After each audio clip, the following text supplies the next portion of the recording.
नमस्कार। आइए आज हम आपका परिचय कराते हैं भारत के पूर्वोत्तर में सबसे दूर बसे राज्य अरुणाचल प्रदेश से। अरुणाचल प्रदेश का पहले नाम नेफा था, यानी नॉर्थ ईस्ट फ्रंटियर एजेंसी। यह प्रदेश अंतर्राष्ट्रीय सीमाएं चीन, भूटान और बर्मा से साझा करता है, जबकि इसके साउथ में आप देख सकते हैं असम और नागालैंड हैं।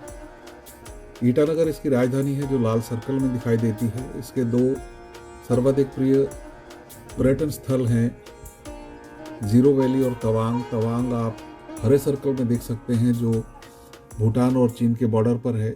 जीरो वैली करीब 104 किलोमीटर है ईटानगर से, जबकि तवांग करीब 450 या 450 किलोमीटर के आसपास है। इसके अलावा बिल्कुल पूर्व में आप देख सकते हैं दिबांग वैली है, और एक और हवाई क्षेत्र है जो अजा जिले में स्थित है। ईटानगर कलकत्ता और डिब्रूगढ़ से डायरेक्ट फ्लाइट से जुड़ा हुआ है। अधिकतर फ्लाइट्स भारत के अलग अलग इलाकों से कलकत्ता के लिए आपको मिलेंगी, और कलकत्ता से आप कनेक्टिंग फ़्लाइट ईटानगर के लिए ले सकते हैं। ईटानगर तक की फ़्लाइट करीब 1.25 से 1.5 घंटा का समय लेती है।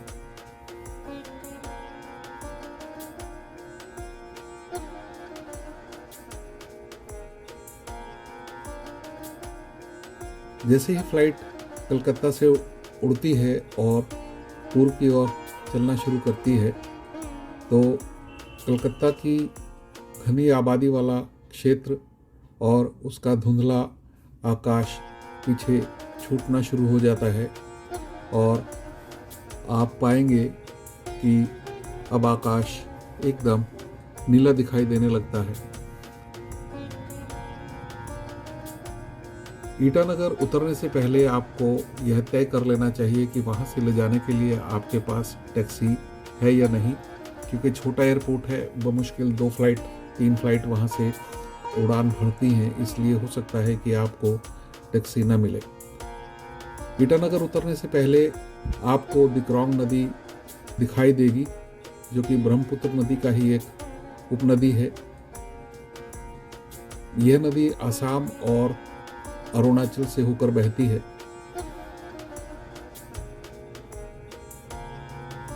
फ्लाइट उतरने से पहले आप देखेंगे कि सारा क्षेत्र हरा भरा दिखाई देने लगता है।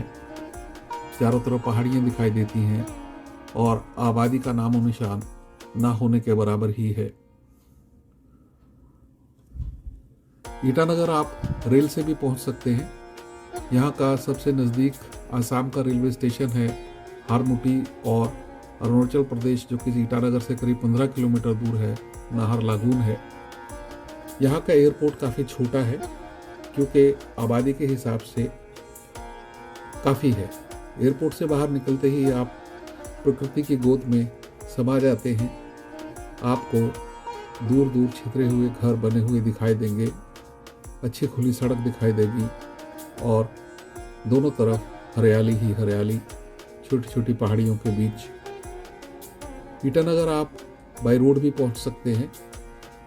सबसे नज़दीक आसाम के 2 शहर हैं तेजपुर और जोरहाट। यहाँ पहुँचने से पहले सबसे ज़रूरी है कि आपके पास इनर लाइन परमिट हो, क्योंकि अरुणाचल में यह एक ज़रूरी रिक्वायरमेंट है। इसे एयरपोर्ट पर एक काउंटर से भी लिया जा सकता है। आपके पास ज़रूरी कागज़ होने चाहिए और कुछ फ़ोटोग्राफ। इसके अलावा आप अरुणाचल सरकार की साइट से भी देख सकते हैं कि किन किन जगहों से आप एडवांस में यह सर्टिफिकेट ले सकते हैं। इसे आप ऑनलाइन भी अप्लाई कर सकते हैं, बट बेहतर होगा कि आप संपर्क करके ही इसे प्राप्त करें। ईटानगर एक छोटा बहुत सुंदर शहर है जिसकी आबादी बमुश्किल 50-60 हज़ार है। उत्तर भारतीयों के लिए खाने की किसी तरह की समस्या नहीं है। यहाँ का जो मेन बाजार है उसे गंगा मार्केट कहते हैं।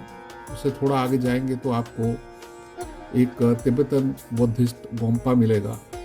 गोम्पा थोड़ा ऊंचाई पर है, जहाँ से आप ईटानगर का विहंगम दृश्य देखते हैं। चारों तरफ ऊंची ऊंची बिल्डिंगें और क्रिसमस ट्रीज भी आपको दिखाई देंगे।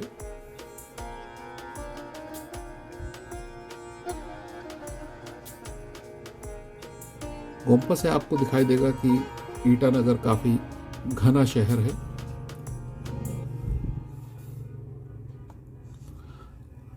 आप बांस के पेड़ों के झुरमुट भी वहां पर दिखेंगे। जैसे जैसे आप गोम्पा की तरफ चढ़ते चले जाएंगे, दृश्य और सुंदर दिखाई देने लगेंगे। गोम्पा का समय शाम 5 बजे बंद होने का है, इसलिए आपको उससे पहले वहां हो आना चाहिए।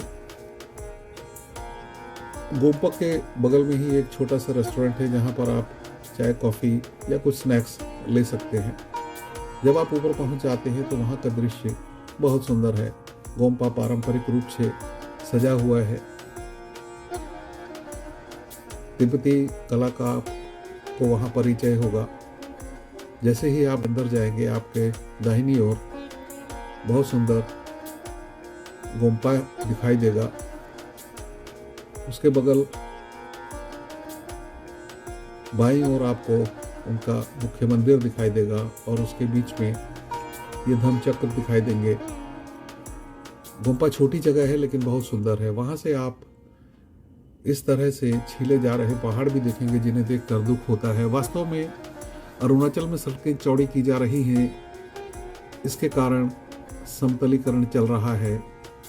अतिरिक्त इसके आप देखेंगे कि बांस का वहाँ बहुत ज़्यादा प्रयोग होता है, बल्कि कंस्ट्रक्शन इंडस्ट्री में तो लगता है इसके बिना काम चलेगा ही नहीं। यहाँ का एक दैनिक अखबार है अंग्रेजी का, द अरुणाचल टाइम्स, जिसमें केवल 8 ही पृष्ठ होते हैं। वहाँ पास ही में एक जगह है गंगा लेक।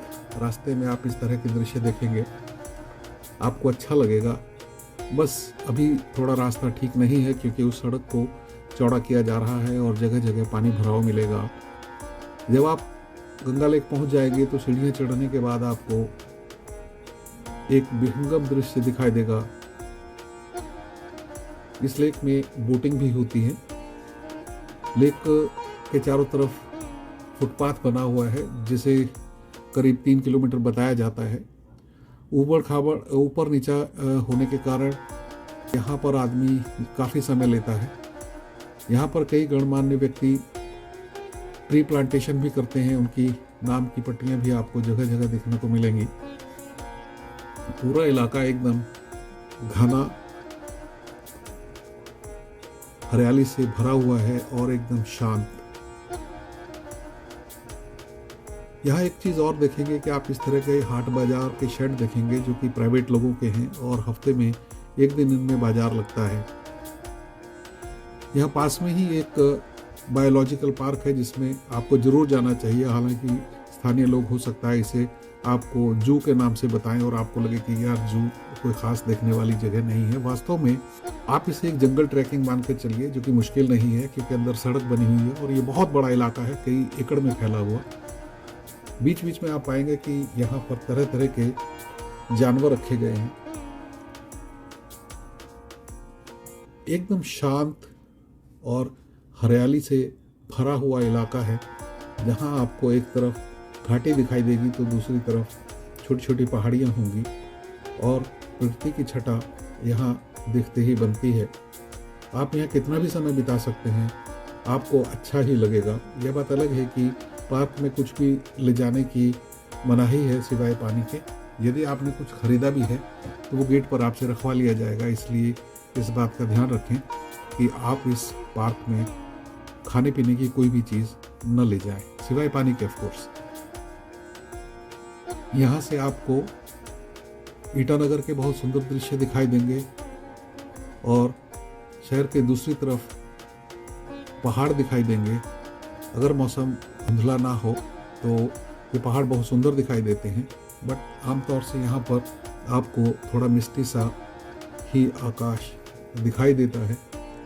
इस पार्क में वनस्पति बहुत तरह की मिलेगी आपको। यहाँ पर हमें एक टाइगर भी देखने को मिला जो कि एक अच्छा आश्चर्य था।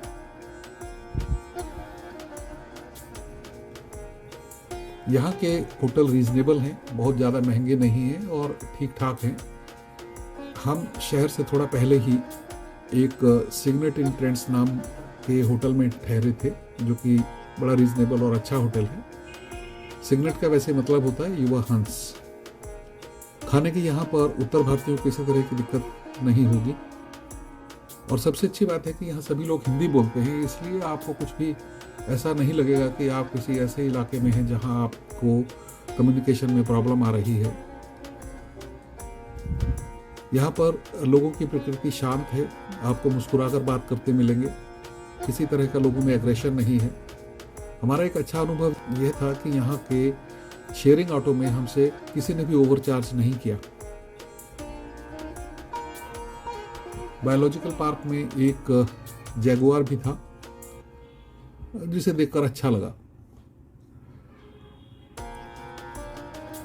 यहाँ पर एक एनर्जी पार्क और एक इंदिरा गांधी पार्क भी हैं, आप चाहें तो वहाँ भी जा सकते हैं, हालांकि हम गए नहीं।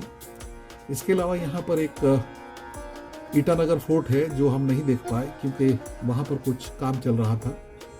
ईटानगर का नाम ईटानगर फोर्ट पर ही रखा गया है। ये करीब 600-700 साल पुराना फोर्ट है जिसे जरूर देखा जाना चाहिए, हालांकि खंडहर ही है। रात में ईटानगर बहुत सुंदर लगता है। यहाँ पर जवाहरलाल नेहरू म्यूजियम भी है। इस म्यूजियम में आप यहाँ की संस्कृति से संबंधित वस्तुओं का प्रदर्शन देख सकते हैं।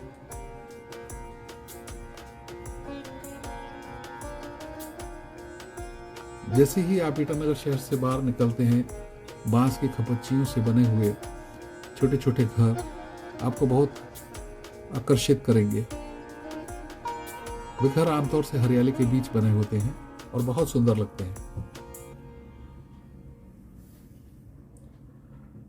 आशा है आप भी हमारी तरह यदि तवांग या जीरो वैली नहीं जा रहे हैं तो ईटानगर को उतना ही पसंद करेंगे जितना हमें पसंद आया।